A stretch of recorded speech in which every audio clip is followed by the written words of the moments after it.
espoirs pour aujourd'hui? Il y a un nombre que vous vous fixez, il y a un dépassement d'un certain cap? Aujourd'hui, ce que nous savons déjà, c'est que le 1er mai va battre un record le 1er mai dans les 30 dernières années. Les remontées que nous avons de province sont très élevées, puisque à Toulouse, c'était 100 000 personnes qui étaient dans les rues, à Niort, 20 000, à Saint-Nazaire, 7 000, etc., etc. Je pourrais multiplier les chiffres, on est déjà sur des niveaux extrêmement élevés qui montrent que, contrairement au pari du gouvernement, il n'y a pas de pourrissement, il n'y a pas de résignation, la mobilisation ne s'arrête pas tant qu'il n'y a pas de retrait de cette réforme des retraites qui divise. On est au jour 14 de l'apaisement d'après la Startup Nation.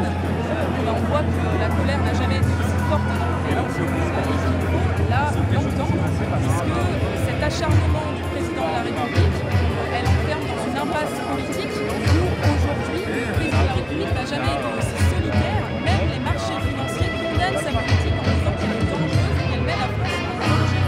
Il y a un contraste choquant entre ce qui se passe dans la rue avec une mobilisation unitaire, une population solidaire, un président de la République qui n'a jamais été aussi solitaire, et un fossé choquant entre le président de la République et sa population. Ça peut durer. On a l'impression quand même que c'est un moment de vérité pour la classe capitale.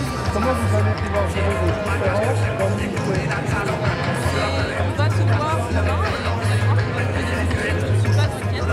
Ça fait 3 mois et demi qu'on arrive à trouver des solutions ensemble et chaque jour, à chaque manif, d'ailleurs, je pose la même question. Est-ce que l'intersyndicale va durer? À chaque manif, je fais la même réponse. Oui, vous allez voir, elle va durer. Elle va durer parce qu'elle est soudée dans sa détermination à combattre cette réforme des retraites. Et nous avons la perspective claire parce que le 8 juin prochain, les députés vont pouvoir voter l'application de cette réforme. Votre compte a accepté que certains aillent au rendez-vous de la première ministre et d'autres non. Ça, c'est ce que nous allons décider ensemble, et je suis sûre que demain, nous allons prendre une décision ensemble pour nous faire entendre face au gouvernement, faire à la fois entendre notre détermination à obtenir le retrait de la réforme, mais aussi notre détermination à parler des vrais sujets, à savoir les salaires, l'environnement, le temps de travail, etc. Votre voisin de droite, il a déjà dit qu'il allait y aller, quelle que soit la décision syndicale. Écoutez, on va en décider demain en intersyndicale. La position de la CGT sera prise dans le cadre intersyndicale, et c'est ce qui permet, on trappe les activités intersyndicales pendant c'est demain, écoutez, c'est donc possible demain, suite de la mobilisation, de façon à maintenir la pression des députés, parce que Merci beaucoup. c'est la 13e. Les deux en général. Aujourd'hui, c'est la 13e journée de mobilisation contre la réforme des retraites et on voit que notre mobilisation et cette journée, elle fait mentir tous les pronostics du gouvernement puisque la mobilisation est exceptionnellement forte. Et aujourd'hui, c'est aussi un 1er mai exceptionnel. Ça fait au moins 30 ans qu'il n'y a pas eu de 1er mai aussi fort dans le pays. Et donc, les messages que nous passons par notre mobilisation sont doubles. D'abord, nous ne voulons pas de cette réforme des retraites, il faut la retirer. Il n'y aura pas de retour à la normale tant que cette réforme n'est pas retirée. Et ensuite, nous voulons mettre à l'agenda les vrais sujets de préoccupation des Françaises et des Français. L'augmentation des salaires, la réduction du temps de travail, l'amélioration des conditions de travail, l'égalité femmes-hommes, l'environnement, etc., etc. Et puis enfin, le 1er mai, c'est une journée internationale. Et ce qui fait le caractère inédit de cette journée, c'est que aujourd'hui, Paris est en quelque sorte la capitale mondiale du mouvement social, puisque à nos côtés, il y a une centaine de dirigeants syndicaux des 5 continents qui sont venus pour nous soutenir. Il y a des Coréens, des Brésiliens, des Colombiens, des Américains, des Canadiens, des Sénégalais, des Tunisiens, des Indiens, des Afghans, des Iraniens, et la liste, je pourrais la continuer longtemps, qui sont venus ici manifester à Paris pour dire leur solidarité vis-à-vis des travailleuses et des travailleurs français, parce que notre mobilisation, elle a un impact mondial. La dérive sécuritaire du pouvoir, les régressions sociales en France, elles inquiètent dans le monde entier, puisque si on tire les droits des Françaises et des Français vers le bas, c'est les droits de tous les travailleuses et travailleurs du monde qui sont rabaissés. Et quelque part, cette présence en force de nos camarades internationaux, elle montre que l'isolement dont Emmanuel Macron est victime en France, eh bien c'est la même chose au niveau international. Emmanuel Macron n'a jamais été aussi isolé en France comme à l'international, et c'est pour ça que nous avons une présence internationale très, très forte à nos côtés, pour dire combien l'image de la France, elle est aussi dégradée par cet acharnement du pouvoir à passer en force. Est-ce que c'est votre dernière chance aujourd'hui? Il sera difficile de mobiliser à grande ampleur après ce 1er mai, la loi ayant été votée et va être appliquée? Non, pas du tout. On a des perspectives très claires puisque le 8 juin prochain, l'Assemblée nationale va enfin pouvoir voter sur la réforme des retraites, sachant qu'une proposition de loi d'abrogation de la réforme des retraites est inscrite à l'ordre du jour. Et donc nous appelons les députés à prendre leurs responsabilités, à voter cette proposition de loi de façon à avoir une sortie de crise par le haut et à permettre le 8 juin au soir que nous soyons débarrassés de cette réforme des retraites et que nous puissions enfin passer au vrai sujet, à savoir les salaires, la réduction du temps de travail, l'amélioration des conditions de travail, la lutte contre la pénibilité, pour l'égalité femmes-hommes, etc. Mais d'ici là, d'ici le 8 juin, la Première ministre a demandé à recevoir les syndicats. On sait que Laurent Berger est prêt à y aller. Vous, vous êtes plus réticente. C'est la première faille dans l'intersyndicale. Vous désunir, est-ce que votre non est définitif? Nous allons décider de tout cela demain en intersyndicale, c'est ce que j'ai dit. Et donc nous allons prendre la décision demain en intersyndicale, à la fois des suites à donner à cette sollicitation de Madame Borne pour laquelle nous n'avons toujours reçu aucune convocation, aucune invitation officielle. Et puis nous allons aussi décider des suites de la mobilisation parce que l'ampleur de la mobilisation aujourd'hui démontre que la mobilisation n'est pas finie.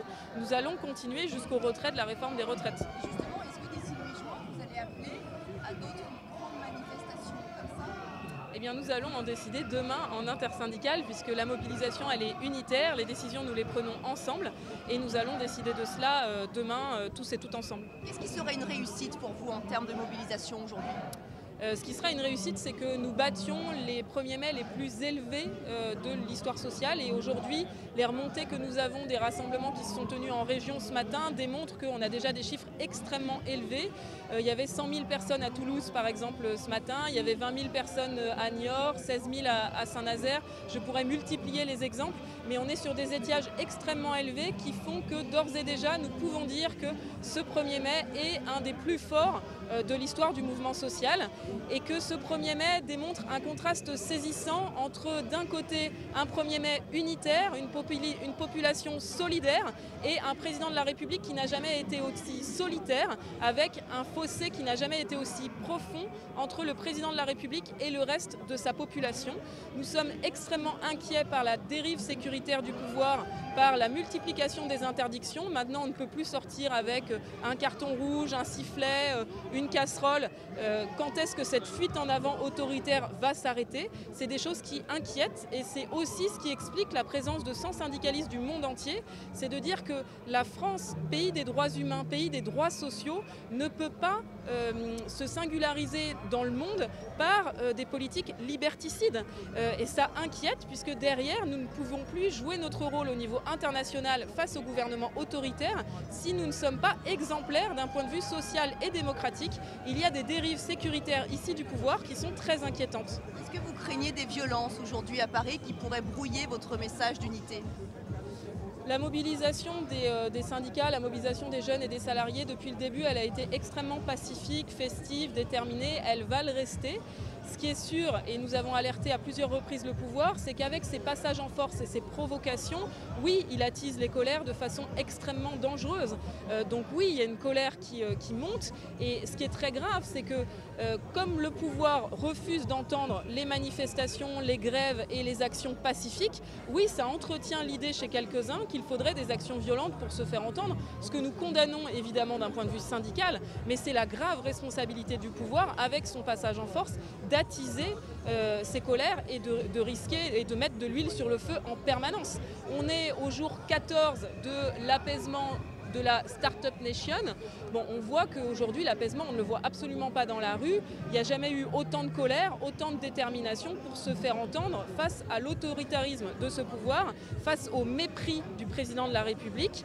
Il y a une volonté de faire changer la donne et c'est pour ça que nous sommes extrêmement nombreuses et nombreux aujourd'hui. Nous avons une intersyndicale demain et nous allons le décider ensemble. Ce qui est sûr, c'est que tous les syndicats français sont unis pour dire leur refus de cette réforme des retraites et que nous le redirons encore demain. Et que tous les syndicats français sont également unis pour dire que les sujets de préoccupation des Français doivent être entendus, à savoir l'augmentation des salaires, l'égalité femmes-hommes, l'amélioration des conditions de travail. C'est peut-être des sujets que la Première ministre vous propose d'aborder justement dans ces rencontres. Eh bien aujourd'hui, pas du tout. Nous n'avons ni reçu de convocation ni d'ordre du jour, mais dans ce qui filtre du gouvernement, ce sur quoi on nous a proposé de dialoguer sans nous préciser d'ailleurs de cadre, c'est plutôt des sujets qui fâchent, puisque la Première ministre nous a invités à venir parler de France Travail et de la stigmatisation des chômeurs et des allocataires du RSA. La Première ministre nous a invités à venir parler de la réforme des lycées professionnels que nous combattons depuis des mois.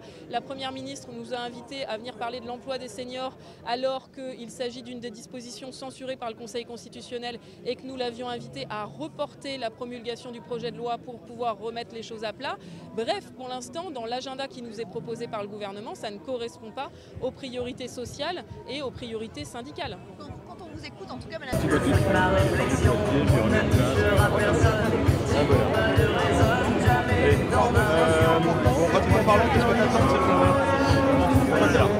parce que je crois qu'on avait besoin dans ce 1er mai de montrer un monde du travail, des travailleurs et des travailleuses qui sont présents, bien présents. On a des gros chiffres de mobilisation, hein, au-delà de ce que je pensais, très honnêtement. On est 16 000 à Saint-Nazaire, bon ok, mais il n'y a pas que ça, mais c'est important. Nantes ou c'est moins qu'à Nantes? Et on ne parle pas foot non plus. Non, aujourd'hui il y a 2 éléments. Il y a un rejet très fort des 64 ans qui se manifeste, mais il y a aussi de la part des militants qui se mobilisent, des citoyens qui se mobilisent, et c'est encore très nombreux en région, hein, dans tout état de région, la volonté de dire on est là, quoi. Vous ne nous marcherez pas sur la gueule. Et ni en termes de salaire, où il y a un vrai problème aujourd'hui, ni en termes de répartition de la richesse dans ce pays, ni en termes d'amélioration des conditions de travail, eh bien vous pourrez faire sans nous. Et donc je crois que c'est un bon signal envoyé par les organisations syndicales et le monde du travail. Pratiquement parlant, on est encore sur une mobilisation retraite ou on est déjà passé à l'étape d'après? Non, on est encore sur une mobilisation sur les retraites, qui ne dit pas que ça sera la dernière d'ailleurs. On verra ça demain entre nous. Moi, j'avance pas de date. Je maintiens à ce qu'on avait décidé ensemble. On verra demain comment on fera sur les retraites. Il y a encore 2 rendez-vous, je l'ai dit, il y a le RIP et le 8 juin qui est assez important. Mais je crois qu'il faut qu'on entende ce que nous disent nos troupes, qui nous disent qu'il faut aussi qu'on profite de cet effet de force. Je crois que le syndicalisme sort gagnant de cette période pour marquer des points sur la question salariale, sur la question du dialogue social, sur la question des conditions de travail. Et donc je crois qu'il faut qu'on arrive à construire ensemble des propositions à l'intersyndicale et que chacune des organisations syndicales porte aussi ses propres propositions. J'ai noté que tu avais évoqué l'autre jour, avant-hier, la question de la syndicalisation, notamment sur la question intersyndicale. C'est un dossier sur lequel vous pourriez travailler ensemble? Moi j'aimerais bien, je ne le cache pas, j'aimerais bien qu'on arrive à s'exprimer en commun auprès des travailleurs et travailleuses en disant syndiquez-vous. Syndiquez-vous où vous voulez. Il y a le choix en France, c'est un peu plus qu'ailleurs en Europe. Il y a le choix, mais syndiquez-vous. On a fait la démonstration de notre force, on a fait la démonstration de notre unité, on a fait la démonstration de notre maturité collective, malgré nos divergences, à travailler ensemble. Syndiquez-vous, organisez-vous. Nous, on a plus de 33 ou je ne sais plus combien, 33 000 adhésions depuis début janvier. On a des centaines de sections syndicales qui se créent. Eh bien, ça serait bien que les 8 leaders des organisations syndicales, ensemble, s'expriment en commun pour dire, vous voyez, il y a la palette de choix, mais organisez-vous parce que le syndicalisme, c'est l'avenir du monde du travail. Qu'est-ce que vous attendez de cette mobilisation? Est-ce que c'est uniquement par rapport aux retraites ou est-ce que c'est aussi un coup de force pour les négociations futures? Mais c'est un rapport de force, la mobilisation, toujours. Et c'est un rapport de force pour dire on est contre cette réforme des retraites, on le demeure. Mais c'est aussi un rapport de force pour dire que sur les salaires, sur les conditions de travail, sur la répartition de la richesse dans notre pays, eh bien, il faut aller beaucoup plus loin et qu'on arrivera avec des propositions le moment venu. Vous êtes ouvert aujourd'hui aux négociations? Pardon? Vous êtes ouvert aujourd'hui aux négociations futures? Moi, je suis ouvert aux revendications portées par la CFDT. Et je pense que le pouvoir ne peut pas faire autrement qu'écouter les revendications syndicales sur tout un tas de sujets. Et je l'ai dit, je le répète, tout va coûter beaucoup plus cher. Parce que cette réforme des retraites, elle crée un profond ressentiment, une profonde colère dans le monde du travail. Et que dans les semaines et les mois à venir, le monde du travail va être encore plus exigeant sur la question salariale, sur la question des conditions de travail, sur la question aussi de la responsabilité patronale à la situation qui est faite dans le monde du travail parfois.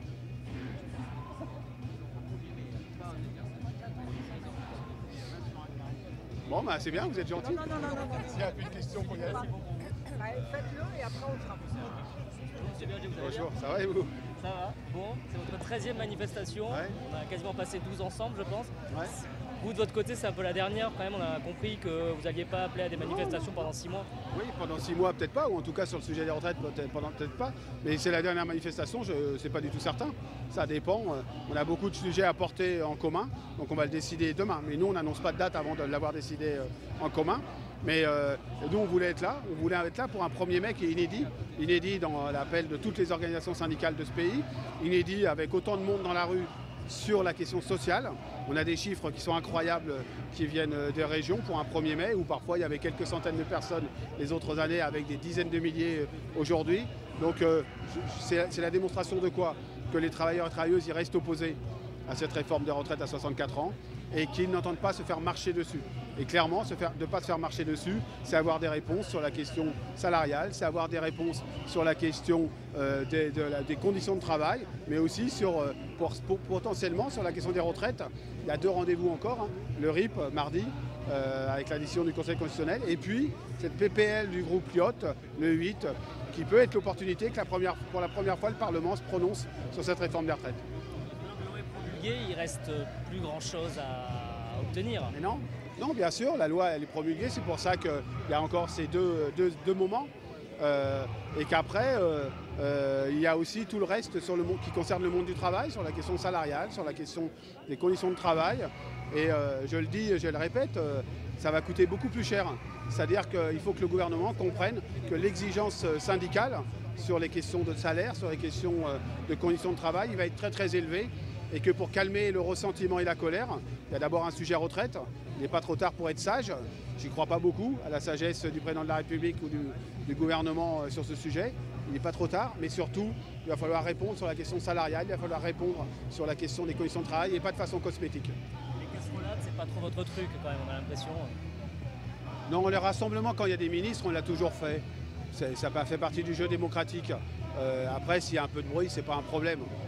C'est pas forcément des mouvements de masse, on le voit bien à chaque fois. Mais par contre, ce sur quoi on est ferme, c'est pas de chasse à l'homme, pas d'atteinte aux biens et aux personnes. Personne ne refera la CFDT. On a une logique très démocratique. Voilà. Mais que des travailleurs, quand il y a un ministre qui se déplace, se font entendre pour porter des revendications, ça a toujours été le cas depuis des dizaines d'années. C'est rare un 1er mai unitaire. Oui, c'est très rare, c'est inédit. Le dernier, c'était 2009. 2009, il y avait la crise financière. C'était exceptionnel. Celui d'avant, c'est 2002, contre le Rassemblement national. Je ne suis même pas sûr qu'il était totalement unitaire, d'ailleurs. Et là, c'est la première fois sur une question sociale. La question à la fois des retraites, mais aussi la reconnaissance au sens très large du monde du travail, avec des chiffres totalement dingues en termes de mobilisation. On a un gros 1er mai, tout simplement parce qu'on est clair sur les mots d'ordre, parce que je crois que le syndicalisme est revenu en force à travers ce mouvement sur les retraites, parce qu'il est uni en étant divers, mais c'est aussi ça le syndicalisme français. Donc je crois qu'on a un 1er mai historique. L'unité, ça a été une des caractéristiques de ce mouvement depuis le début. Oui, l'unité dans la clarté. Et moi j'insiste sur l'unité dans la clarté. C'était quoi? Il y a 2 éléments qui ont fait fonctionner cette intersyndicale. Le premier, c'est qu'on était fermes ensemble sur un mot d'ordre, non 64 ans. On s'y est tous tenus. Le deuxième élément, c'est qu'on annonçait ensemble ce qu'on avait décidé de faire. Il y a une petite entorse ce matin que je ne supporte pas beaucoup, je vous le dis franchement, parce que je crois qu'il faut qu'on soit clean jusqu'au bout. Et la CFDT l'a eu. Mais la volonté de la CFDT, c'est sauvegarder l'intersyndicale au sens de capacité à faire des propositions communes. Mais il ne faut pas que ça nous enferme. Il faut qu'on respecte les principes qui ont été les nôtres dès le départ et il ne faut pas que ça enferme chacune des organisations syndicales. Unis dans la diversité, c'est le slogan européen, mais ça pourrait très bien être ce slogan de l'intersyndicale, mais en respectant nos règles. Quand on a fait tout à l'heure les interviews des internationaux, on dit qu'ils sont extrêmement choqués par le président de la République française ne reçoivent pas les organisations syndicales. Oui, moi comme président de la Confédération européenne, c'est quelque chose que je dis depuis maintenant quelques semaines. Quand je me déplace à Bruxelles ou ailleurs rencontrer mes homologues, tous me disent mais comment c'est possible avec une telle force de mobilisation, parce qu'ils sont aussi très admiratifs de notre capacité de mobilisation. Comment est-ce possible que vous n'ayez été reçu par personne jusqu'à la promulgation de la loi? Tout simplement parce que je crois qu'il y a eu un mépris du monde du travail et qui s'est transformé en colère. Et que ce ressentiment, cette colère, on la voit aujourd'hui. Les gens, sur leur week-end, un week-end de 3 jours, sur leurs vacances parfois, ils ont décidé de venir manifester parce qu'ils ne supportent pas ce mépris. Est-ce les manifs, en fait, vous les avez fait tous les deux, c'est le fait que vous allez faire une passation de pouvoir avec elle. Avec elle, ouais. Avec Marie-Lise Léon, bien sûr. Mais on travaille ensemble depuis 5 ans, très rapprochés. Hein. Marie-Lise est secrétaire générale adjointe. Elle va me donner une béquille, mais c'est une grande militante, une grande responsable CFDT. Elle est très compétente. Elle a un regard sur le monde du travail qui est très aiguisé. Et donc, ça sera une très très grande secrétaire générale de la CFDT. Qu'est-ce que ça vous fait d'avoir fait toutes les manifs avec lui, d'avoir fait ce mouvement avec lui? Outre le fait qu'il mange beaucoup de bonbons, non, c'est une grande fierté. Voilà, c'est une proposition que m'a fait Laurent il y a un petit moment maintenant que voilà, j'ai accepté. Et le syndicalisme, c'est d'abord une histoire collective, hein. C'est d'abord une aventure collective. Donc il y a un changement à la tête de la CFDT, mais il y a aussi une super équipe de la commission exécutive, un bureau national solide. Donc on a tout ce qu'il faut pour que ça se passe bien. Est-ce que ça changera quelque chose qu'à la tête des 2 premières organisations, il y ait des femmes? Ça va changer la photo déjà, oui, c'est sûr qu'il y aura un peu plus ça sera un peu plus féminin. Non, mais je pense que c'est moi je trouve que c'est un beau signal. Voilà, pour la CFDT, ça a été aussi une volonté de Laurent. C'est grâce à lui qu'on a féminisé, instauré la parité dans le bureau national. On l'a inscrit dans nos statuts, il l'a très très fortement porté et voilà, je pense que ça vient assez naturellement et j'espère que ça donnera, voilà, ça peut donner le là pour toutes les organisations, quelles qu'elles soient. C'est ça. C'est bon, Et parce que le peuple ne peut pas décider pour nous. C'est pas au gouvernement de décider, c'est à nous.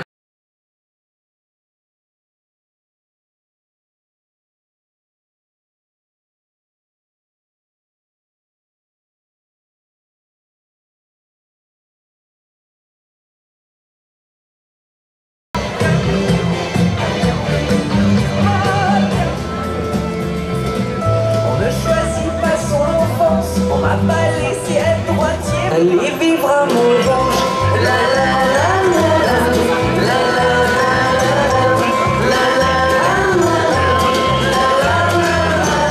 On a été.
Monsieur Mélenchon, c'est quoi l'amour pour vous en France?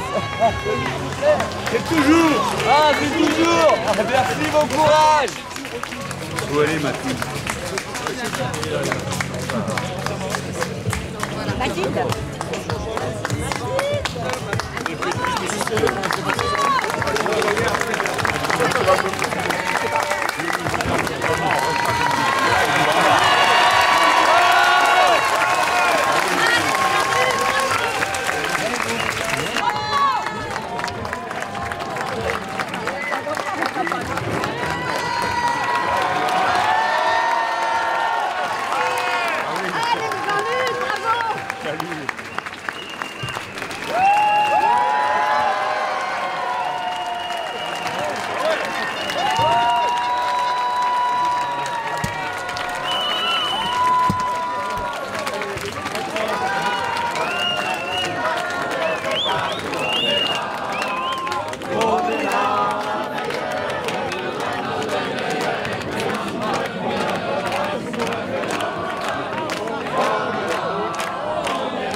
un monde meilleur, même si Macron le veut pas, nous on est là.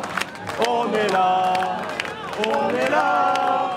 Même si Macron le veut pas, nous on est là. Et alors,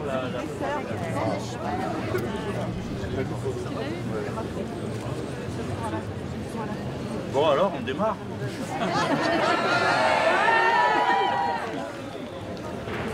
C'est la vedette américaine pour Mathilde.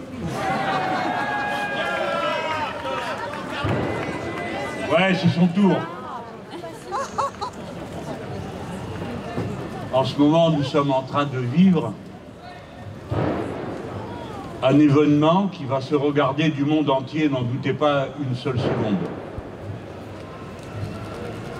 Dans une heure aura lieu la manifestation parisienne du 1er mai. D'ores et déjà, dans des dizaines et des dizaines de communes, se sont rassemblées des foules comme jamais on en avait vu à une telle date, parfois de toute l'histoire des 1er mai.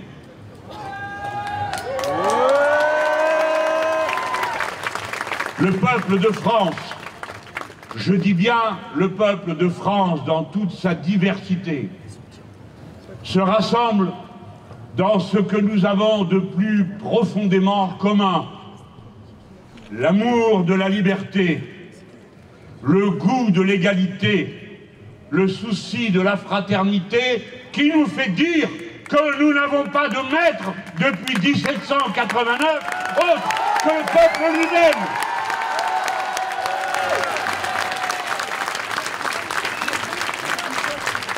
Et c'est bien heureux qu'Emmanuel Macron ait choisi de se donner, on ne sait pourquoi, 100 jours que nous ne lui donnons pas, dont la conclusion serait le 14 juillet, et nous lui apprendrons à cette occasion à bien comprendre toute la signification d'insurrection contre l'arbitraire et l'ancien régime que signifie aujourd'hui et pour toujours, et pour la terre entière, le 14 juillet et la Marseillaise. Le 1er mai n'est pas la fête du travail, comme l'ont assez stupidement instillé les pétainistes. Le 1er mai est la fête de ceux qui travaillent, c'est-à-dire de ceux qui, pour produire et reproduire leur existence matérielle, doivent consentir à donner leur temps, un temps contraint, au travail et à la production d'une richesse qui ensuite est répartie d'une manière inégalitaire au profit des uns et au détriment des autres. Le 1er mai a, depuis sa première expression à la fin du 19e siècle, à l'appel de la première internationale, était le moment de la lutte pour la diminution du temps de travail contraint. J'ai bien dit contraint, c'est le travail salarié, car le reste du temps, ça s'appelle le temps libre, c'est le temps libre du travail que l'on choisit, car ainsi est faite la condition humaine, qui n'est que de travail. Mais le travail libre, c'est celui que l'on dédie à la société par les actions bénévoles, parce qu'on est élu, parce qu'on est responsable d'association ou militant, parce qu'on se dédie à sa famille et que l'on prend en charge les tâches qui résultent de la vie familiale. Le temps libre que nous réclamons est le temps de la souveraineté sur soi et sur son existence. Voilà ce que signifie le mot liberté dans ce cas. Depuis les premiers jours, ce fut pour la réduction du temps de travail contraint. Le triangle que vous voyez sur moi, comme sur beaucoup d'autres camarades, est le premier triangle rouge que portèrent en cuir les travailleurs français pour dire 8 heures de travail, 8 heures de loisirs, 8 heures de sommeil. Depuis les premières heures du mouvement ouvrier et des revendications de liberté personnelle, la diminution du temps de travail est la revendication centrale des salariés, diminution dans la journée, arrachée de haute lutte contre la journée de 10 et 12 heures. Dans la semaine, arrachée de haute lutte, la semaine de 5 jours, et bientôt, je l'espère, celle de 4 jours. Et enfin dans la vie, avec la retraite à 60 ans que nous avions décidé et mis en place en 1981, pour laquelle nous nous sommes battus et que nous récupérerons, soyez-en certains. Mais la diminution du temps de travail a pris une signification nouvelle à notre époque. Quelle est cette époque? C'est celle de la crise climatique devenue irréversible. L'avez-vous compris, monsieur Macron? Irréversible. Ce qui est maintenant en cause, c'est que cessent les sottises de dirigeants qui prétendent qu'il faut produire plus, c'est-à-dire prélever encore et encore à la nature, sans calculer jamais comment elle verra en retour sa capacité de reconstitution. Travailler moins pour travailler mieux, pour gaspiller moins, pour détruire moins, pour prélever moins sur la nature. Travailler moins, travailler mieux, travailler tous. Voilà une ligne politique radicale de l'écologie politique et sociale. Voilà le sens que nous autres, les insoumis, nous mettons à cette journée dans laquelle nous vivons la complétude de ce que nous sommes. Des êtres astreints, chacun à des servitudes, celles du travail contraint, mais des êtres qui s'insèrent par les penses pour l'humanité tout entière, voués à l'intérêt général humain, c'est-à-dire à la lutte pour la défense et la protection de notre écosystème, non pas pour faire de vaines paroles, mais pour le transformer en mesures concrètes. J'achève. Le Conseil constitutionnel a fait son travail. Il a défendu une constitution de nature autoritaire et anti-ouvrière. Le Conseil constitutionnel ne peut pas valoir plus que la Constitution qu'il défend. Et il a pu conclure qu'un texte qui n'a été voté par personne s'impose à tous les Français. Comme autrefois, les lettres de cachet du monarque s'imposaient à tout le monde qui pouvait finir à n'importe quelle heure à la Bastille. Aujourd'hui, vous pouvez finir à n'importe quelle heure en garde à vue sans raison. Aujourd'hui, vous pouvez finir à n'importe quelle heure gazé ou bien éborgné, etc., etc. Le caractère autoritaire du régime qui tient à la nature autoritaire que contient le libéralisme, car les libéraux sont persuadés qu'il n'y a pas d'autre solution que les leurs, tant et si bien que tous les autres sont des fous ou des dangereux. Voilà comment et pourquoi ils nous caricaturent tout le temps comme ils le font. Et moi spécialement, puisque vous tous, vous connaissez la couleur de mes amygdales, chaque fois qu'on me passe en photo.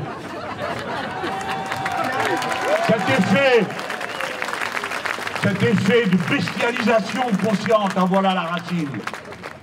Et le Conseil constitutionnel a pu ensuite décider, alors même que c'est écrit dans sa propre conclusion, que le bilan qui a été établi du coût de cette loi n'est pas sincère.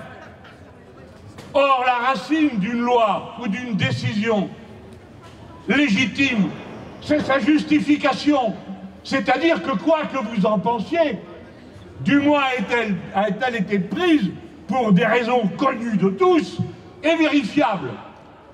Voilà donc ce qu'a fait le Conseil constitutionnel. Il n'y a pas de bon Conseil constitutionnel aussi longtemps qu'il y a une mauvaise constitution.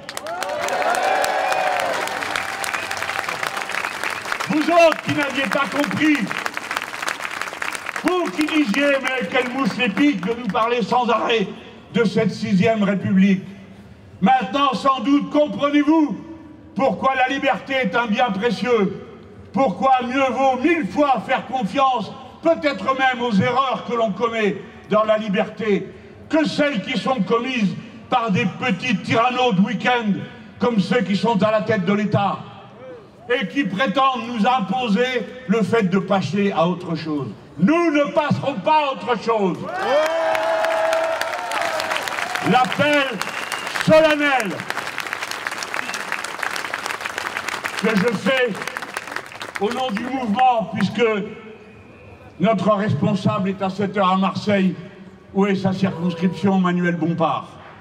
L'appel solennel que je relais est: ne cédez pas, rien, jamais, la lutte continue jusqu'au retrait.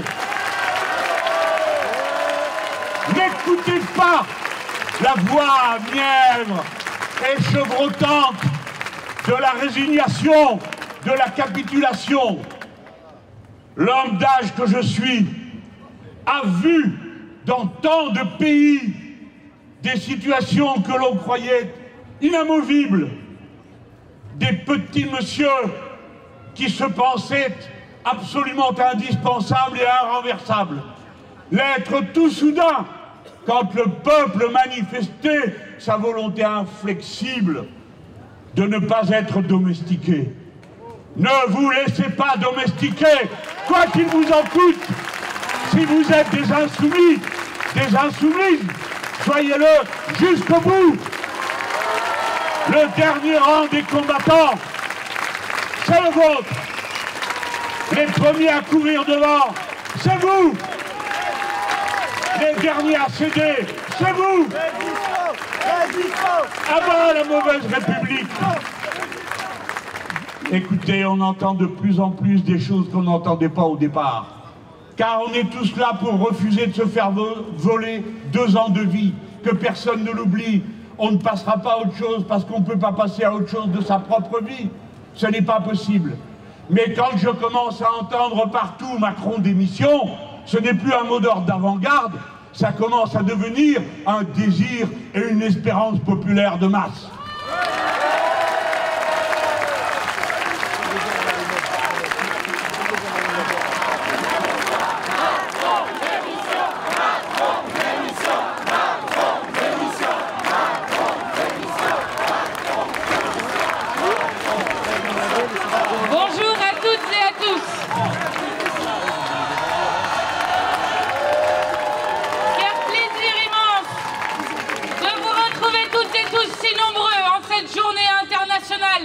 de lutte pour les droits des travailleurs et travailleuses.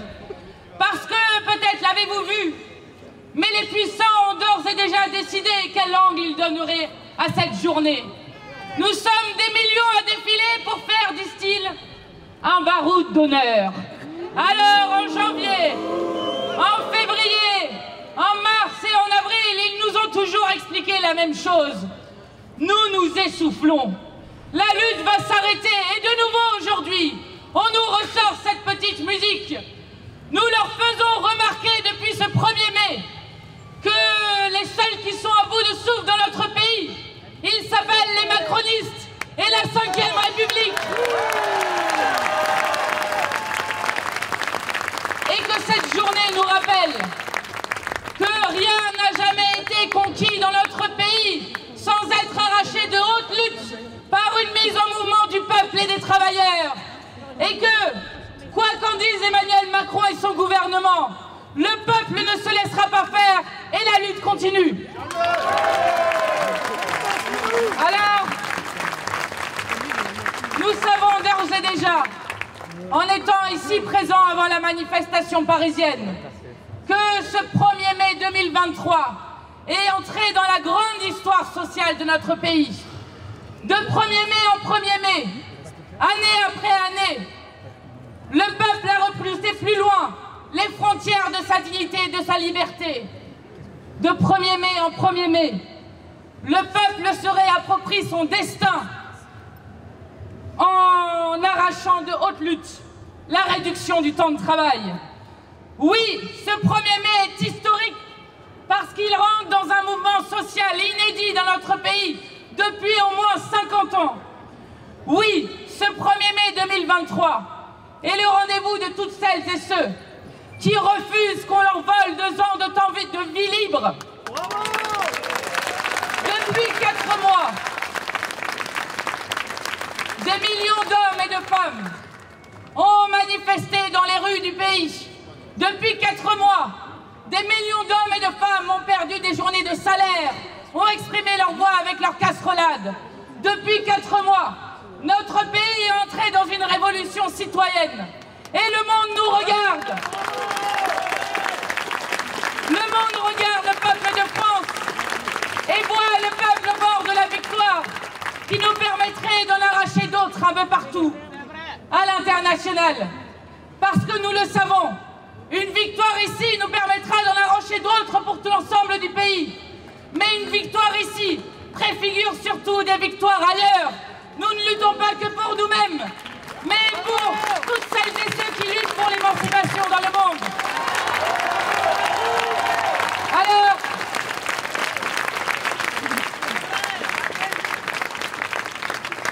le pouvoir veut passer à autre chose. Il lui reste à apprendre que notre vie n'est pas une page qu'on tourne et que ce qui se joue, c'est pour le droit à la vie humaine dans ce pays. Un pouvoir tout seul contre tout un peuple qui se dispute le droit au sens de l'existence. Le président et ses sbires ne savent rien de la vie du plus grand nombre. Ils ne connaissent rien des conditions de travail des uns et des autres.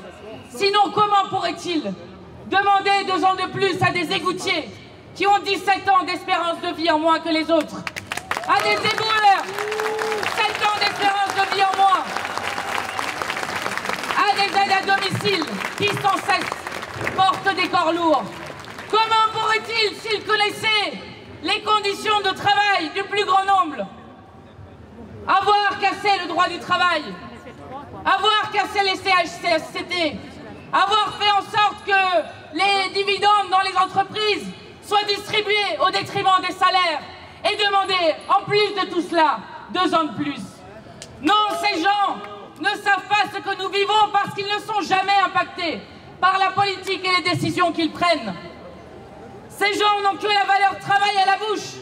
Même nous, nous leur disons il n'y a pas de valeur travail tant qu'on ne donne pas de la valeur au travail.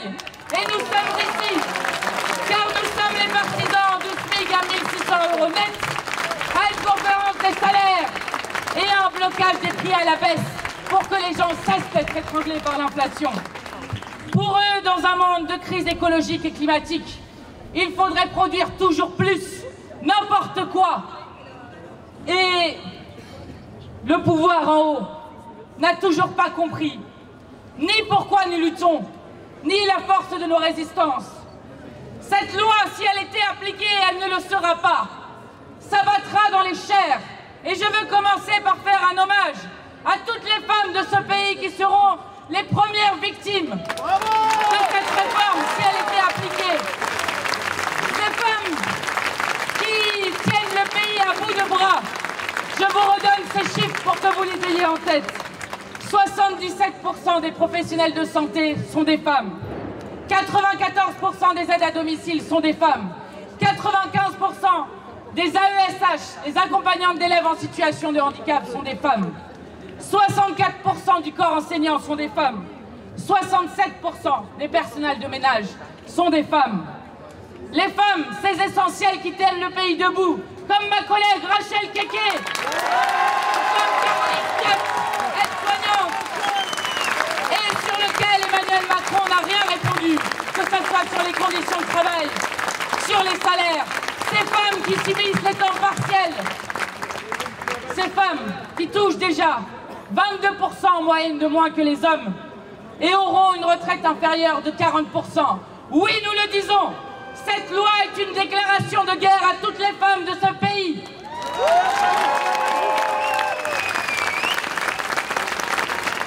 Et voilà comment le monde, soi-disant moderne, nouveau monde, nous invente la pire réforme de régression sociale de notre histoire. Elle s'abattra dans les chairs aussi pour celles et ceux dont le temps est compté. Je pense aux 15 000 personnes qui, si cette loi était appliquée, mourront avant de voir un jour de leur retraite du fait du décalage de 62 à 64 ans. Je pense à ces 14 000 personnes qui meurent directement du chômage de longue durée, avec un chômage des seniors qui va encore augmenter. Je pense évidemment à celles et ceux qui ne meurent pas usés par le travail, mais qui meurent brutalement sur leur lieu de travail. Et je voudrais qu'ici, on rende un hommage extrêmement fort à celles et ceux, aux 86 personnes qui sont déjà morts depuis le début de l'année du fait de leur travail. À Lignan, 21 ans, ouvrier sur un chantier de voirie. À Sédou, 22 ans, ouvrier du Grand Paris. À Djemila, 57 ans, salarié d'une boulangerie industrielle. À Gaël, 36 ans, garagiste. À Tom, 18 ans, salarié des abattoirs. Et nous le disons ici, les morts au travail sont un choix politique. C'est celui de la rentabilité et de la profitabilité à tout prix. C'est celui des cadences qui s'accélèrent, qui mettent des dizaines de milliers de personnes en danger chaque jour. Voilà la cruauté de leur réforme. Les uns vont s'user au travail sans pouvoir profiter d'un peu de temps de repos ou de loisirs, quand les autres mourront de ne pas avoir pu travailler ou dans des accidents de travail. Voici l'absurdité du monde qu'il nous propose. Et comme à chaque 1er mai, c'est ici l'occasion de rappeler un des principes humanistes qui nous guide. Nous voulons travailler pour vivre. Nous ne voulons pas travailler ou mourir de notre travail. Bravo, nous sommes ici les héritiers d'une longue tradition pour la diminution du temps de travail, dans la journée, dans la semaine, dans l'année, avec la 6e semaine de congé payé, et dans la vie, avec la retraite à 60 ans. Nous sommes ici les héritiers d'une lutte pour l'émancipation et pour la liberté. Et c'est pourquoi, chers amis, vous ne verrez jamais l'extrême droite dans nos cortèges et dans nos manifestations. Je le dis au pays. Je le dis au pays, ne faites jamais confiance à ces imposteurs, à ces gens qui font croire qu'ils se battent pour le peuple quand ils ne défendent que quelques intérêts privés. C'est toujours notre camp qui a lutté contre les servitudes. C'est toujours notre camp qui a emporté des conquêtes sociales essentielles qui ont bénéficié à l'ensemble du pays.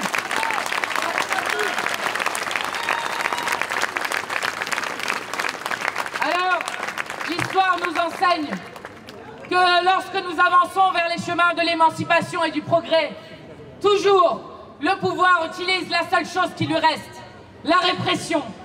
Jean-Luc Mélenchon en a parlé, les gardes à vue abusives, l'interdiction des casseroles, des sifflets, des cartons rouges, et avec même des lois antiterroristes qui sont utilisées pour faire taire la voix du peuple. La Macronie est en pleine déchéance. Et je vous le dis ici, nous ne céderons rien, nous n'aurons pas peur et nous continuerons. Alors j'achève par 2 choses. Chaque recul de la Macronie est une victoire pour nous. Vous avez maintenant, dans chaque ville, et même dans chaque village, aucun député ou aucun ministre qui peut se déplacer sans qu'on leur demande des comptes. Emmanuel Macron va devoir se rendre à l'évidence. Il ne peut plus gouverner ce pays. Il n'y aura pas de retour à la normale avant qu'il ne cède. Et pas même après. L'année 2023 est d'ores et déjà rentrée dans la grande histoire sociale de ce pays. Il faut à présent que 2023 rime avec victoire. Emmanuel Macron est battu. Il doit maintenant s'avouer vaincu. Et puisque Emmanuel Macron a décidé de nous donner ce calendrier des 100 jours d'apaisement qui nous mène, c'est très drôle, au 14 juillet, je vous ai ressorti ce texte magnifique qui vient du livre 14 juillet d'Éric Villard. Je vous lis. On raconte que le 14 juillet, en toute fin de journée, il plut.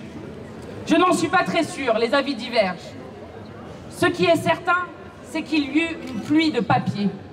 On balança en l'air les archives de l'ordre, registres d'écrous, requêtes demeurées sans réponse, livres de comptes que l'on vit planer, voleter, se poser sur les toits, dans la boue, sur les arbres, dans les fossés crasseux de la forteresse. Oui, on devrait parfois, lorsque le temps est par trop gris, lorsque l'horizon est par trop morne, ouvrir les tiroirs, briser les vitres à coups de pierre et jeter les papiers par la fenêtre. Les décrets, les lois, les procès-verbaux, tout. Et se lâchoirait, s'effondrerait lentement, pleuvrait dans le caniveau, et il tournoierait dans la nuit comme les papiers gras qui, après la foire, tourbillonnent sous les manèges. Ce serait beau, et drôle, et réjouissant. Nous les regarderions tomber, heureux, et se défaire, feuilles volantes, très loin de leur tremblement des ténèbres. Oui, depuis ce 1er mai 2023, nous faisons une promesse. Nous allons jeter dans le caniveau et par les fenêtres la loi des retraites et l'ensemble des peuples et les macronistes.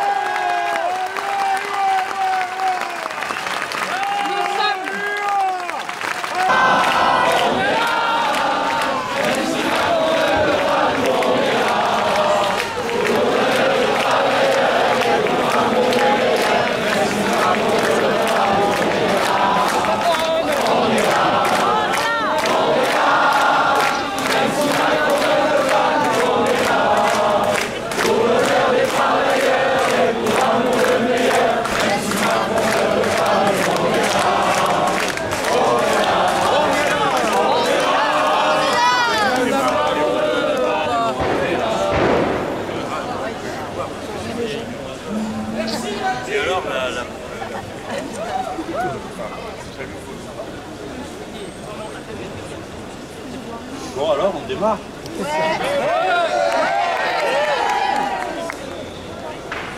C'est la vedette américaine pour Mathilde.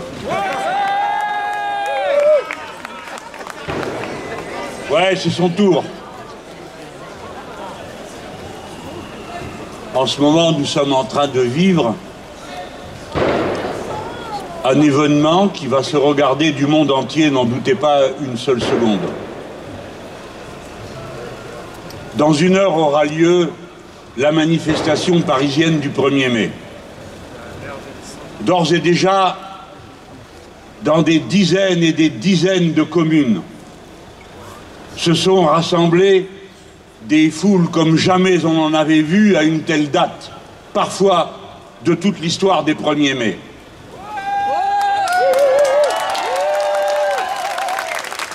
Le peuple de France, je dis bien le peuple de France dans toute sa diversité, se rassemble dans ce que nous avons de plus profondément commun: l'amour de la liberté, le goût de l'égalité, le souci de la fraternité, qui nous fait dire que nous n'avons pas de maître depuis 1789 autre que le peuple lui-même.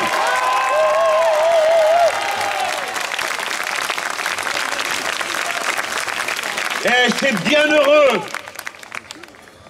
qu'Emmanuel Macron ait choisi de se donner on ne sait pourquoi 100 jours que nous ne lui donnons pas, dont la conclusion serait le 14 juillet, et nous lui apprendrons à cette occasion à bien comprendre toute la signification d'insurrection contre l'arbitraire et l'ancien régime que signifie aujourd'hui et pour toujours et pour la terre entière le 14 juillet et la Marseillaise.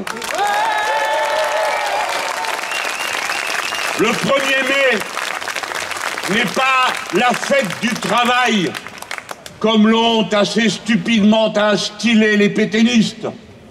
Le 1er mai est la fête de ceux qui travaillent, c'est-à-dire de ceux qui, pour produire et reproduire leur existence matérielle, doivent consentir à donner leur temps, un temps contraint, au travail et à la production d'une richesse qui ensuite est répartie d'une manière inégalitaire au profit des uns et au détriment des autres. Le 1er mai a, depuis sa première expression à la fin du XIXe siècle, à l'appel de la première internationale, est-elle au moment de la lutte pour la diminution du temps de travail contraint. J'ai bien dit contraint, c'est le travail salarié, car le reste du temps, ça s'appelle le temps libre, c'est le temps libre du travail que l'on choisit, car ainsi est faite la condition humaine, qui n'est que de travail, mais le travail libre, c'est celui que l'on dédie à la société par les actions bénévoles, parce qu'on est élu, parce qu'on est responsable d'associations ou militant, parce qu'on se dédie à sa famille et que l'on prend en charge les tâches qui résultent de la vie familiale. Le temps libre que nous réclamons est le temps de la souveraineté sur soi et sur son existence. Voilà ce que signifie le mot liberté dans ce cas. Depuis les premiers jours, ce fut pour la réduction du temps de travail contraint. Le triangle que vous voyez sur moi, comme sur beaucoup d'autres camarades, est le premier triangle rouge que portèrent en cuir les travailleurs français pour dire 8 heures de travail, 8 heures de loisirs, 8 heures de sommeil. Depuis les premières heures du mouvement ouvrier et des revendications de liberté personnelle, la diminution du temps de travail est la revendication centrale des salariés, diminution dans la journée, arrachée de haute lutte contre la journée de 10 et 12 heures. Dans la semaine, arrachée de haute lutte, la semaine de 5 jours, et bientôt, je l'espère, celle de 4 jours. Et enfin, dans la vie, avec la retraite à 60 ans, que nous avions décidé et mis en place en 1981, pour laquelle nous nous sommes battus et que nous récupérerons, soyez-en certains.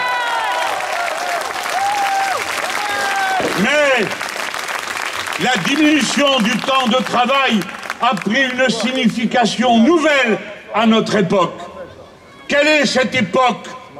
C'est celle de la crise climatique devenue irréversible. L'avez-vous compris, monsieur Macron? Irréversible.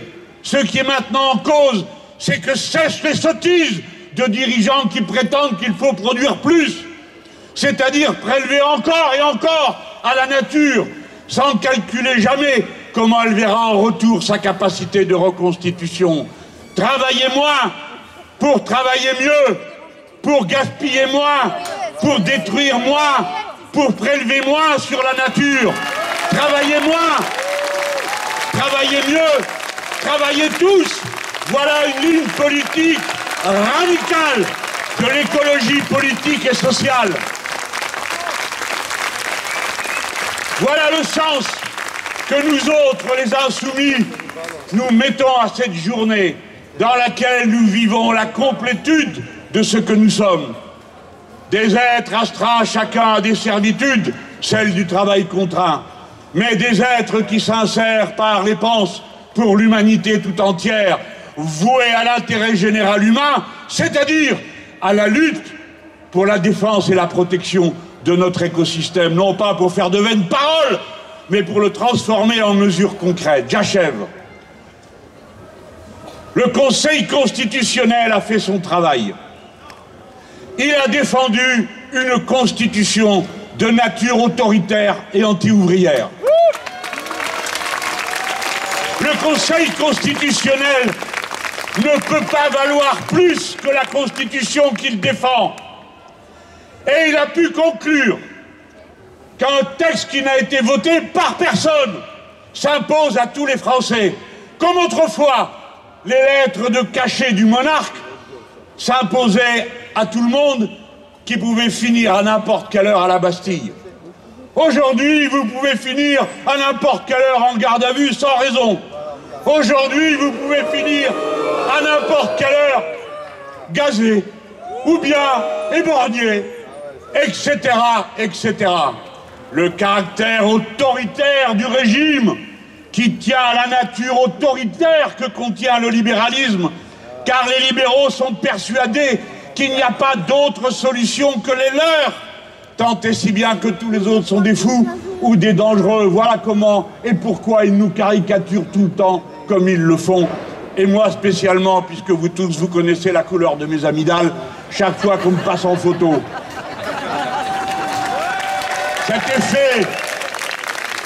Cet effet de bestialisation consciente, en voilà la racine. Et le Conseil constitutionnel a pu ensuite décider, alors même que c'est écrit dans sa propre conclusion, que le bilan qui a été établi du coût de cette loi n'est pas sincère. Or, la racine d'une loi ou d'une décision légitime, c'est sa justification. C'est-à-dire que quoi que vous en pensiez, du moins a-t-elle été prise pour des raisons connues de tous et vérifiables. Voilà donc ce qu'a fait le Conseil constitutionnel. Il n'y a pas de bon Conseil constitutionnel aussi longtemps qu'il y a une mauvaise Constitution. Vous autres qui n'aviez pas compris, vous qui disiez « mais quelle mouche épique de nous parler sans arrêt de cette 6e République ». Maintenant, sans doute, comprenez-vous pourquoi la liberté est un bien précieux, pourquoi mieux vaut 1000 fois faire confiance, peut-être même aux erreurs que l'on commet dans la liberté, que celles qui sont commises par des petits tyrannos de week-end, comme ceux qui sont à la tête de l'État, et qui prétendent nous imposer le fait de passer à autre chose. Nous ne passerons pas à autre chose. L'appel solennel que je fais au nom du mouvement, puisque notre responsable est à 7h à Marseille, où est sa circonscription, Manuel Bompard. L'appel solennel que je relais est: ne cédez pas, rien, jamais, la lutte continue jusqu'au retrait. N'écoutez pas la voix mièvre et chevrotante de la résignation, de la capitulation. L'homme d'âge que je suis a vu dans tant de pays des situations que l'on croyait inamovibles, des petits messieurs qui se pensaient absolument indispensables et irrenversables, l'être tout soudain quand le peuple manifestait sa volonté inflexible de ne pas être domestiqué. Ne vous laissez pas domestiquer, quoi qu'il vous en coûte. Si vous êtes des insoumis, des insoumises, soyez-le jusqu'au bout. Le dernier rang des combattants, c'est le vôtre. Les premiers à courir devant, c'est vous. Les derniers à céder, c'est vous. À bas la mauvaise République. Écoutez, on entend de plus en plus des choses qu'on n'entendait pas au départ. Car on est tous là pour refuser de se faire voler 2 ans de vie, que personne ne l'oublie. On ne passera pas à autre chose parce qu'on ne peut pas passer à autre chose de sa propre vie. Ce n'est pas possible. Mais quand je commence à entendre partout Macron démission, ce n'est plus un mot d'ordre d'avant-garde, ça commence à devenir un désir et une espérance populaire de masse. Mais les puissants ont d'ores et déjà décidé quel angle ils donneraient à cette journée. Nous sommes des millions à défiler pour faire, disent-ils, un baroud d'honneur. Alors, en janvier, ont exprimé leur voix avec leur casserolade. Depuis 4 mois, notre pays est entré dans une révolution citoyenne. Et le monde nous regarde. Ici, l'alternative à leur monde de ténèbres et de malheur. Très très bon 1er mai de lutte, les amis, on continue.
Monsieur Mélenchon. Au revoir les petits. Pour la naissance de ses fils, ça C'est possible de faire une petite photo. Malade.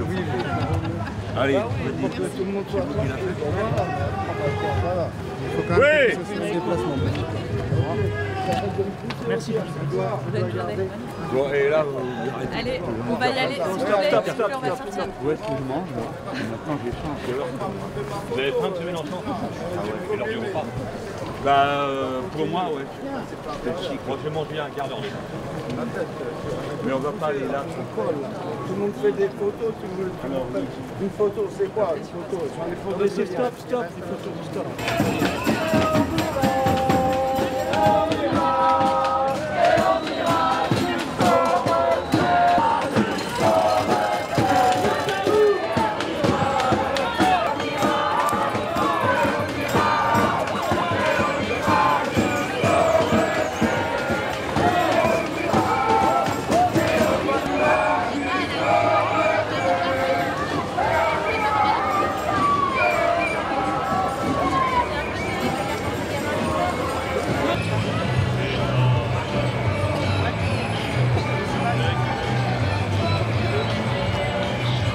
T'avais encore des cheveux.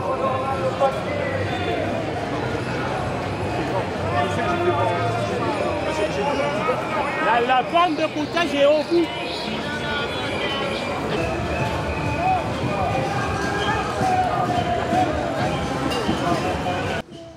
Est-ce que vous pouvez m'expliquer pourquoi vous êtes dans la rue aujourd'hui, en ce 1er mai? Ouais, ok. Alors moi, je suis en solidarité en fait avec tous les travailleurs qui, notamment dans le bâtiment, seront incapables de travailler jusqu'à 64 ans. Quoi. À 50 ans, ils sont déjà complètement cassés.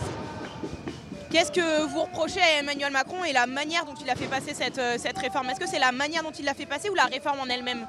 Les deux, en fait. Très clairement, le 49.3, c'était insupportable. C'est vraiment du mépris de la démocratie, quoi qu'il en dise. Et puis, effectivement, cette réforme des retraites, elle est totalement injuste. Nous faire travailler plus, alors qu'il y a moyen de faire moins, justement, moins longtemps et de manière à faire rentrer les jeunes aussi sur le marché du travail. Donc ça sert à rien, quoi. Est-ce qu'elle vous touche personnellement, cette réforme? Ouais, elle me touche personnellement, ouais, tout à fait. Ouais. Elle va me toucher parce que moi, je vais travailler jusqu'à 64 ans, quoi. Voilà, si j'ai encore du taf jusque-là. Vous avez un métier pénible ou est-ce que vous pensez que vous avez un métier pénible ou est-ce que vous pensez que physiquement, ça sera possible pour vous d'aller jusqu'à 64 ans?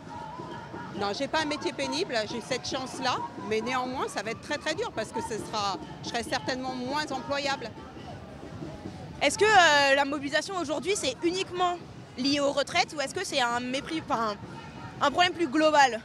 Je pense que ça fédère pas mal de ras-le-bol et pas qu'au niveau de la retraite. Il n'y a qu'à écouter les slogans partout. Enfin voilà, tout le monde y va aussi de ces difficultés et notamment liées à l'inflation, les difficultés qui s'accumulent. Les gens n'en peuvent plus, quoi. Voilà. Donc voilà, c'est festif pour autant. Là, on est le 1er mai, ça fait bientôt 4 mois qu'il y a des mobilisations. Pour vous, c'est quoi la suite? On n'arrête pas, quoi. Jusqu'à temps que la réforme des retraites soit retirée, on continuera. On sera là, on continuera à venir dans la rue chaque fois qu'il faudra. Voilà, il faut être solidaire. Ça ne touche pas que nous, ça touche tout le monde.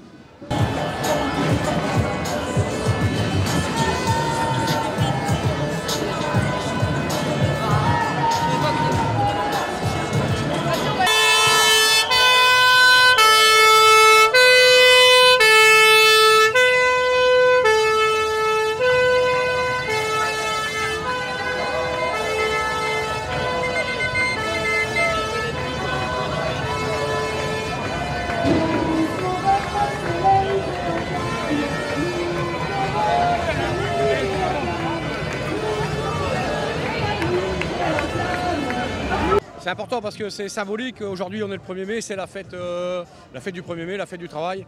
Et la réforme des retraites, elle passe pas chez nous. Donc on est là pour manifester, pour montrer notre mécontentement. Comment elle vous touche, la réforme des retraites? On est concerné comme tout le monde. On doit faire 2 ans de plus.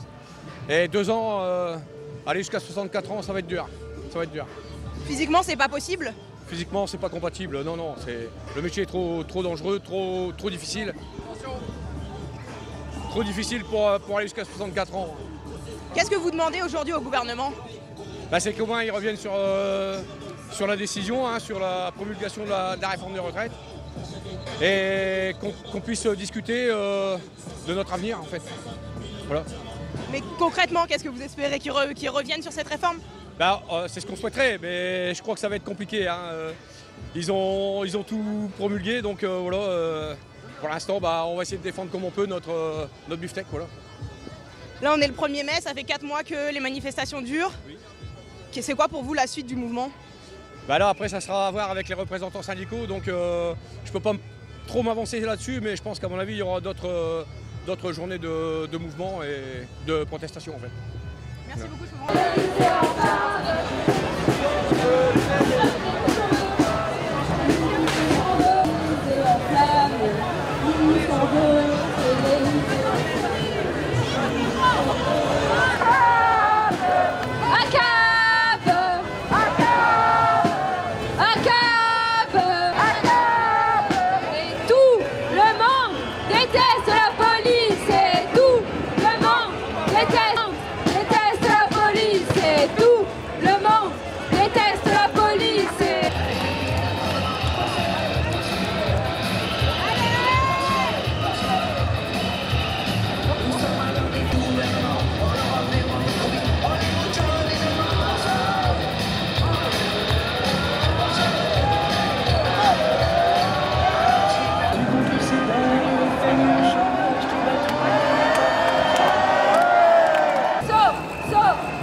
avec les travailleurs du monde entier.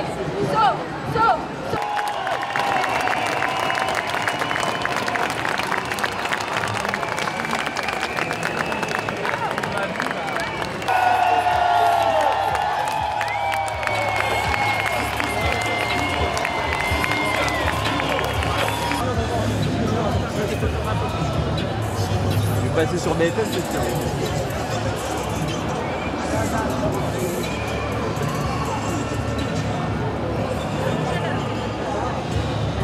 Gambetta c'est fermé et tout ça. Qu'est-ce qu'on appelle vous? Au nom de nous, s'ils sont brûlés de préparation du tête du monde.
Pardon système est là,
Les travailleurs du CIVOM, éboueurs, travailleurs essentiels en grève depuis 1 mois. Aidez-nous à tenir le coup. Est-ce que vous pouvez m'expliquer pourquoi vous êtes dans la rue aujourd'hui? Alors aujourd'hui, on est dans la rue tout simplement parce que nous sommes en grève. Le CIVOM de Varennes-Jarcy et les éboueurs sont en grève depuis 1 mois. Et nous avons besoin d'un soutien financier pour pouvoir tenir le coup. Et nous sommes ici pour faire des caisses de grève, tout simplement. Et nous avons aussi ainsi sur CotisUp CIVOM grève. Et si vous pouviez donner, ça nous arrangerait beaucoup. Parce que franchement, on a vraiment besoin de ça. Est-ce que les gens sont au rendez-vous pour vous aider un petit peu? Est-ce qu'ils donnent de l'argent? Oui, les gens donnent de l'argent. On ne peut pas dire le contraire. Il y a une solidarité en France qui est incroyable. Est-ce que vous pouvez m'expliquer la réforme des retraites, comment elle vous touche, vous, personnellement? Alors moi, contrairement à ça, je suis enseignant, donc je suis en soutien au CIVOM, donc oui, elle nous touche, tout le monde. Mais je pense que pour la question des éboueurs, elle est primordiale parce que les éboueurs ont une espérance de vie qui est de 12 ans de moins que n'importe quel autre salarié. Et donc rajouter 2 ans, c'est quasiment les condamner à mourir sur leur camion, quoi. Donc ça, c'est purement scandaleux, sans parler de l'injustice de cette réforme et des solutions autres qui n'ont pas voulu être étudiées, comme l'augmentation des cotisations patronales et salariales. Enfin bref, il y a tout un tas d'autres solutions, mais voilà, donc... Est-ce qu'aujourd'hui, être dans la rue, ça va plus loin que la réforme des retraites? Oui, je pense que ça va au-delà de ça, parce qu'en ce moment, les gens ils ont un ras-le-bol de Macron, ils n'en peuvent plus. À chaque fois qu'il ouvre la bouche, c'est pour nous enfoncer. Donc oui, là, c'est plus que la réforme de la retraite aujourd'hui. Qu'est-ce que vous espérez des mobilisations qui durent déjà depuis 4 mois? Est-ce qu'il ne faut pas faire autre chose que des mobilisations? C'est ça la question. Quand on a un gouvernement qui ne nous écoute pas, des patrons qui ne nous écoutent pas. Donc oui, je ne sais pas ce qu'il faut faire, mais il va falloir qu'on avance. Il faudrait durcir le mouvement, selon vous? Je ne sais pas. C'est pas moi qui ai la solution, franchement. Non, je voulais juste rajouter que le mouvement, il prend plusieurs formes. En fait, hein, là on a vu les casserolades, là maintenant bon, il y a des manifs classiques. Là on est en train de perdre certainement l'unité de l'intersyndicale. La CFDT, ce matin, Laurent Berger a annoncé qu'il quittait, enfin voilà, il allait rencontrer le gouvernement. Donc là c'est une sortie en catimini. La CFTC apparemment elle aussi avait quitté. Donc on va voir ce qui va rester de l'intersyndicale, mais les formes classiques, elles ont montré une sorte de limite. La grève une fois, saute-mouton, une fois tous les semaines, tous les 10 jours, tous les 15 jours, c'est plus possible. Là maintenant, est-ce qu'il va falloir durcir? Moi je pense que oui. Maintenant, est-ce que les gens sont prêts à s'engager parce que la répression est terrible. Hein. La répression est terrible. Est-ce que vous avez peur justement de la fin de l'union syndicale?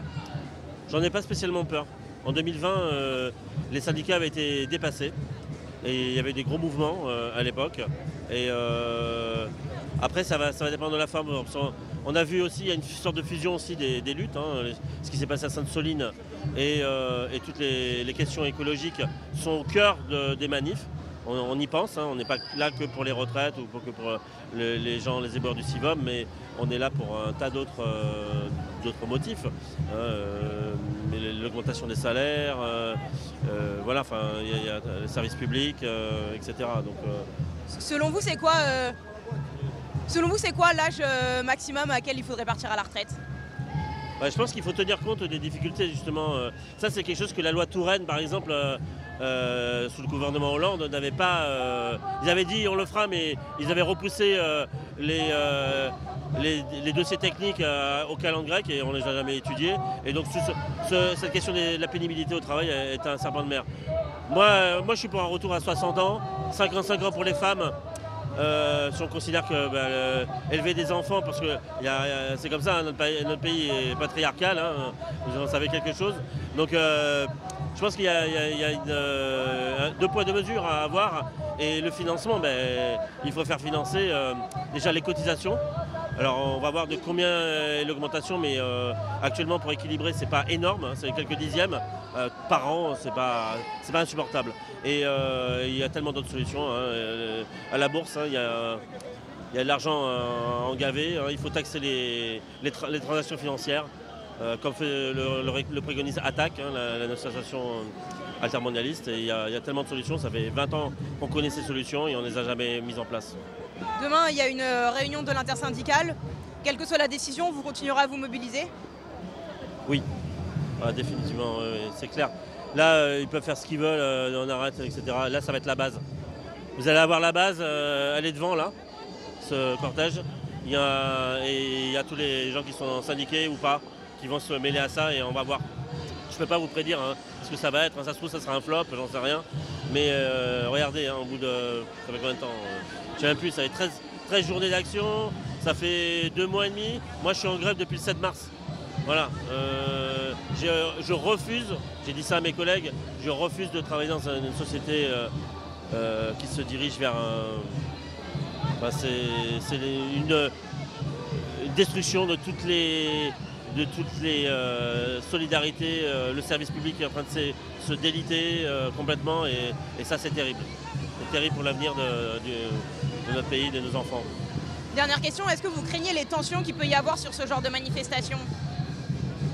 Je les crains au niveau de l'image que ça peut donner. Maintenant, la police, c'est pas un corps unique, mais bon, disons qu'ils avancent un peu comme ça. Et moi, je crains plus les violences policières que les quelques poubelles qui vont brûler en marge de la manifestation, quoi. Ce sont que des poubelles. J'ai remarqué un truc, c'est que les voitures ne brûlent pas. C'est ce que se faisait beaucoup avant, c'est beaucoup plus de violence dans les années 80. On brûlait des voitures. Je me rappelle, pendant 86, pendant Malik Oussekine, on mettait les voitures au milieu de la rue et on les brûlait.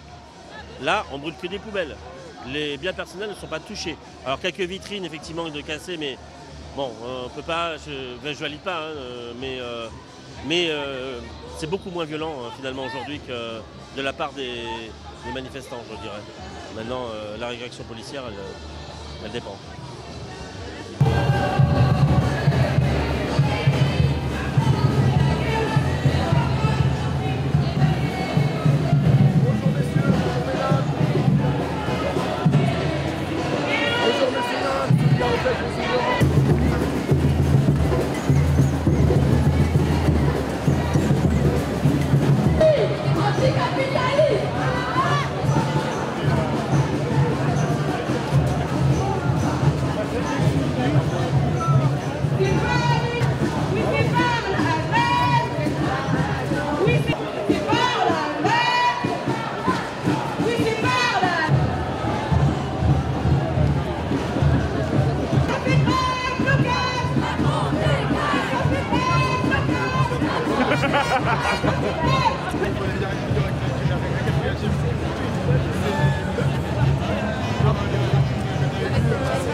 Avec Léa.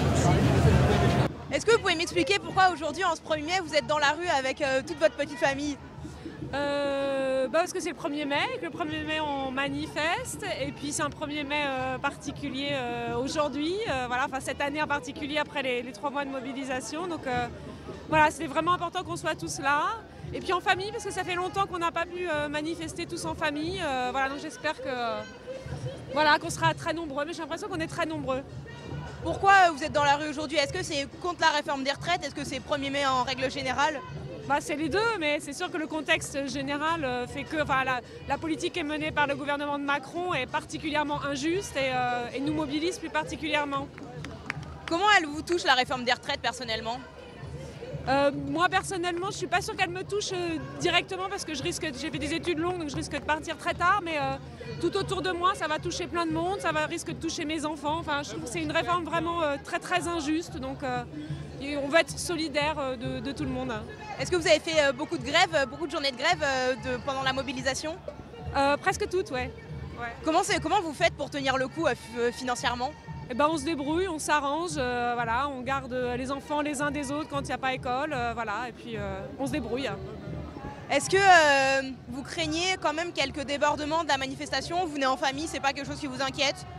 Je pense qu'on est tellement nombreux, il n'y a pas de raison que ça se passe mal. Voilà. Bon, j'espère que les consignes données à la préfecture feront en sorte que tout se passe bien, surtout. C'est plutôt ça qui m'inquiéterait, mais bon, je suis confiante. Pour vous, c'est quoi l'âge maximum auquel il faudrait partir à la retraite? 60 ans, c'est très bien. Ça a été comme ça. Voilà, c'était un gros acquis social, on l'a perdu. Je crois que en plus, le travail aujourd'hui s'est tellement dégradé qu'on ne peut pas pousser les gens au-delà de ce qui est possible de faire, quoi. Les conditions du travail aujourd'hui sont telles que Je veux dire, il y a plein de gens, bien avant 64 ans, de toute façon, ne sont plus au travail ou sont plus en état de travailler. Donc je pense que c'est vraiment important de faire attention de ne pas avoir des générations de pré-retraités très appauvris. Ça, je ne voudrais pas ça. Est-ce qu'on est encore dans une démocratie? Oui, quand même. Ouais, je pense qu'on est encore dans une démocratie, il n'y a pas de problème. Mais c'est vrai que là, la manière dont la vie politique a été menée ces derniers temps est vraiment d'une très grande brutalité et franchement ressemble pas à la démocratie dans laquelle je voudrais vivre. Vous y croyez au fait que Emmanuel Macron pourrait retirer son texte? Bah pourquoi pas, j'espère que... j'en sais rien, J'en sais rien, mais en tout cas, voilà, moi, je reste hyper résolue et je pense vraiment que c'est une réforme qui est vraiment une réforme de régression sociale et qui est vraiment injuste.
Il est un peu en mauvais état. Il a l'air faire le nouvel écran.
l'issue de laquelle nous avons non seulement pris la Bastille, mais mis à bas le régime arbitraire